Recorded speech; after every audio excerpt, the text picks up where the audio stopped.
Public కు CP Sajjanar warning ఇచ్చారు. Cinema పైరసీని encourage చేయొద్దంటూ Sajjanar సూచిస్తున్నారు. పైరసీ సైట్లు, ఆన్లైన్ బెట్టింగ్ ప్లాట్ఫామ్లతోనే ఎక్కువగా డేటా చోరీ అవుతుందంటున్నారు. ఫ్రీ సినిమా, ఫ్రీ గేమ్స్, బోనస్లు ఇవన్నీ దోచుకునే ఉచ్చులే అన్నారు. ఈ ఉచ్చుల్లో చిక్కుకుంటే మనకు తెలియకుండానే మాల్వేర్ ద్వారా ఫోటోలు, కాంటాక్ట్స్, బ్యాంక్ డీటెయిల్స్, ఓటీపీలు చోరీ అవుతాయని, మీ డేటా, మీ భద్రత నమ్మదగిన వెబ్సైట్లపైనే ఉపయోగించండి అంటూ ఆయన సూచిస్తున్నారు. మీ ఖాతాలకు బలమైన పాస్వర్డ్లు పెట్టుకోమంటూ ఆయన సూచిస్తున్నారు. ఇప్పుడు ఐబొమ్మ రవి అరెస్టు తర్వాత భిన్నాభిప్రాయాలు వ్యక్తం అవుతూ ఉన్నాయి. చాలామంది ఐబొమ్మ రవి చాలా మంచి చేశాడని, పేదలకు ఉపయోగపడేలా చేశాడని, అతను ఒక రాబిన్ హుడ్ లాగానో, అతను ఏదో ఠాగూర్ సినిమాలో చిరంజీవి క్యారెక్టర్ లాంటి దాంతో పోల్చి చాలామంది మాట్లాడుతున్నారు. కానీ ఈ నేపథ్యంలో సజ్జనార్ మరొకసారి పబ్లిక్ని వార్న్ చేసే ప్రయత్నం చేస్తున్నారు. ఫ్రీగా వచ్చేవి ఏవి కూడా మీకు మంచిది కాదు, జాగ్రత్తగా ఉండండి అంటే ఆయన సూచిస్తున్నారు. ఒకసారి నేను ఆయన చేసినటువంటి ట్వీట్ని కూడా మీకు చదివి వినిపిస్తాను. ఆయన చాలా క్లియర్గా చెప్తున్నారు, ఫ్రీగా వచ్చేవి వాడొద్దు, వాటి వల్ల మీకు నష్టమే అంటున్నారు. తస్కరణకు గురైన డేటాను ఉపయోగించి సైబర్ నేరగాళ్లు మీ ఫేక్ లింక్లు పంపుతారు, మీకు ఫేక్ లింక్స్ పంపుతారు, ప్రలోభ పెట్టే కాల్స్ చేస్తారు, ఖాతాలు హ్యాక్ చేస్తారు, బ్లాక్మెయిలింగ్కి దిగుతారు, డబ్బులు గుల్ల చేస్తారు, డిజిటల్ అరెస్టులు అంటూ వ్యక్తిగతంగా వేధింపులకు దిగుతారు, ఒక్క క్లిక్తోనే మీ మొబైల్ను టార్గెట్ చేస్తారు. ఇక్కడ ఇంకొంచెం క్లియర్గా చెప్తున్నారు, అనుమానాస్పదమైన సైట్లు, యాప్స్ ఎప్పుడూ క్లిక్ చేయొద్దు, free movies, free downloads, free games ఇవన్నీ ప్రమాద సంకేతాలు. ఉచితంగా అనిపించే ఈ కంటెంట్ మీకు తాత్కాలికంగా ఎంజాయ్మెంట్ ఇచ్చినప్పటికీ భవిష్యత్తులో జీవితాంతం నష్టాన్ని మిగిల్చే ప్రమాదం పొంచి ఉంది. మీ డేటా, మీ భద్రత నమ్మదగిన వెబ్సైట్లలోనే ఉపయోగించండి, అపరిచిత లింకులు ఓపెన్ చేయొద్దు, మీ ఖాతాలకు బలమైన పాస్వర్డ్లు పెట్టుకోండి, అనుమానాస్పద యాప్స్ను వెంటనే డిలీట్ చేయండి అంటూ ఆయన చెప్తున్నారు. ఖచ్చితంగా ఇది ప్రజలకు ఈ సందర్భంలో అవసరమైనటువంటి మెసేజే. చాలామంది ఫ్రీగా వస్తుంది కదా అని చెప్పేసి ఇప్పుడు ఐబొమ్మ రవి విషయంలో జరుగుతుంది కూడా అదే. ఒక్కసారి ఇంకొంచెం క్లియర్గా ఆలోచించండి. మీకు ఫ్రీగా సినిమాలు వస్తున్నాయని మీరు ఆలోచిస్తున్నారు, ఒక 200, 300 మిగులుతుందని మీరు ఆలోచిస్తున్నారు. కానీ అంటే ఒక 300 రూపాయలు పెడితే ఫ్యామిలీ మొత్తం మంచి క్వాలిటీలో సినిమాలు చూడదగినటువంటి వెబ్ సిరీస్లు అన్నీ చూడదగినటువంటి పరిస్థితి ఉంది కదా. ఇప్పుడు చాలా రకాల ఓటీటీ కంటెంట్స్ వచ్చాయి కదా, ప్రైమ్ ఉంది, నెట్ఫ్లిక్స్ ఉంది, ఆహా ఉంది, జీ ఉంది, ఇలా అన్నీ ఉన్నాయి. మీకు అన్నీ అక్కడ దొరుకుతున్నాయి. మహా అయితే నెల మొత్తం మీద ఒక 2 మెయిన్ స్ట్రీమ్ ఓటీటీకి మీరు సబ్స్క్రైబ్ చేసుకున్న మహా అయితే 500 రూపాయల లోపు అవుతుంది. మీ ఫ్యామిలీ మొత్తం నెల మొత్తం ఎంజాయ్ చేయొచ్చు సినిమాలు. లేదు, ఇయర్లీ తీసుకుంటే ఇంకా తక్కువ పడుతుంది. ఇలా ఫ్రీ సినిమాల కోసం వెళ్ళి ఫ్రీగా అక్కడేం గొప్ప క్లారిటీ ఉంటుందా, క్వాలిటీ ఉంటుందా? ఉండదు. సరే, దానివల్ల మీకు ఆ కొద్దిసేపు ఆనందం వస్తుంది, మీకు ఒక 400, 500 మిగులుతాయి. కానీ మీ డేటా ఏమైపోతుంది? మీ డేటా వాల్యూ అంతేనా? ఒక 300 రూపాయలు, 500 రూపాయలు లోపేనా మీ డేటా వాల్యూ? మీ ఫోన్లో ఎన్ని ఫొటోస్ ఉంటాయి, మీకు సంబంధించిన వాళ్ళ ఫొటోస్ ఉంటాయి, మీ కాంటాక్ట్స్ ఏంటి, మీ మెసేజెస్ ఏంటి, మీ ఓటీపీస్ ఏంటి, మీ బ్యాంకు ఖాతాలు ఏంటి, వీటన్నిటి విలువ 500 రూపాయల మహా అయితే. సో ఒక్కసారి ఇంకొంచెం క్లియర్గా ఆలోచించండి. ఎందుకని ఇలాంటి ప్రచారం జరుగుతోంది అనేది కూడా ఒకసారి ఆలోచించండి. చాలామంది ఎందుకు రవికి సపోర్ట్ చేస్తున్నారు? అఫ్కోర్స్ అతను పైరసీ చేశాడు, ఒక సైబర్ నేరగాడు అంటున్నారు, 50 లక్షల మంది డేటా అతని దగ్గర ఉందంటున్నారు, ఇండస్ట్రీని మోసం చేశాడు అతను, కోట్లు ఖర్చు పెట్టి మన కోసం తీస్తున్నటువంటి సినిమాలు. Here I'm not trying to support anyone. At the same time what about your safety?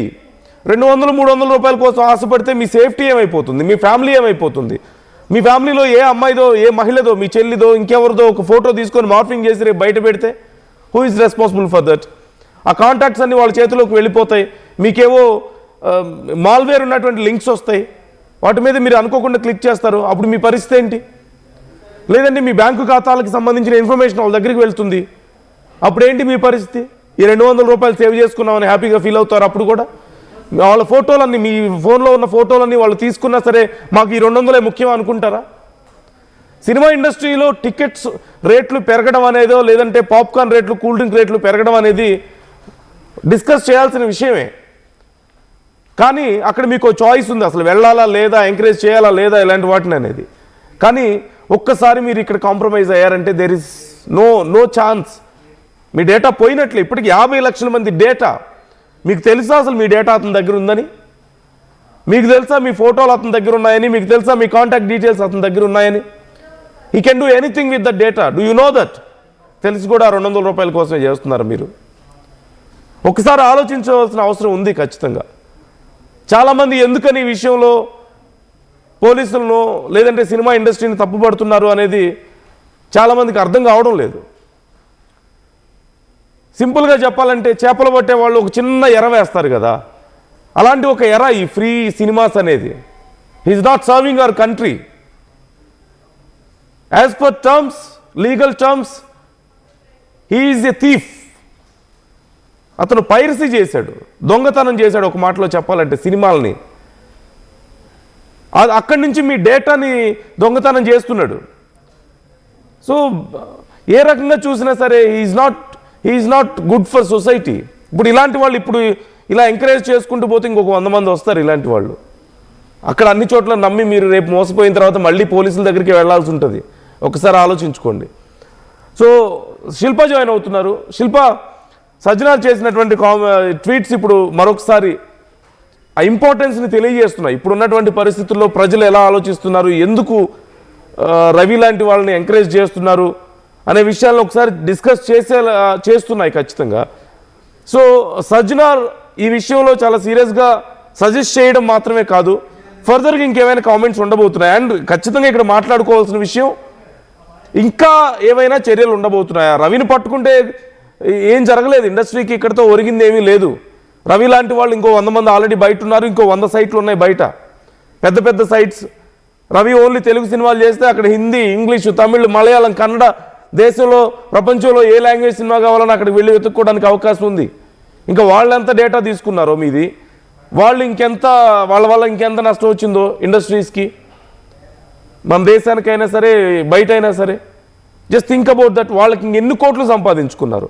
Telugu సినిమాలు పైరసీ చేసే రవి లాంటి వాళ్ళు 20 కోట్ల రూపాయలకు పైగా ట్రాన్సాక్షన్స్ చేశారంటే వాళ్ళు ఇంకెన్ని 100 కోట్లు సంపాదించారో ఒక్కసారి ఆలోచించండి.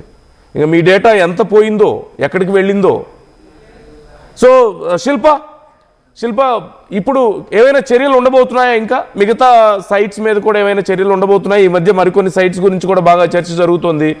అండ్ రవికి సంబంధించి కూడా ఇంకా ఏవో కొత్త లింక్స్ ఓపెన్ అవుతున్నాయని, ఐబొమ్మ పూర్తిగా క్లోజ్ అవ్వలేదని కూడా చర్చ జరుగుతుంది. సో వీటన్నిటినీ ఇంకా ట్రేస్ చేసే పనిలో ఉన్నారా? ఏం చర్యలు ఉంటున్నాయి అసలు?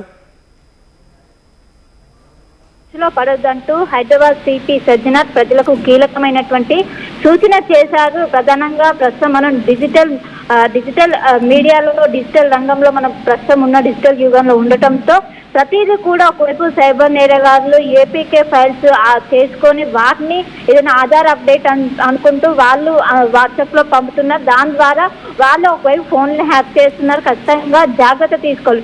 మీ భద్రతకు మీరే బాధ్యత వహించాలంటూ ఈరోజు సిపి ట్విట్టర్ వేదికగా ఒకవైపు ట్వీట్ అనేది చేశారు.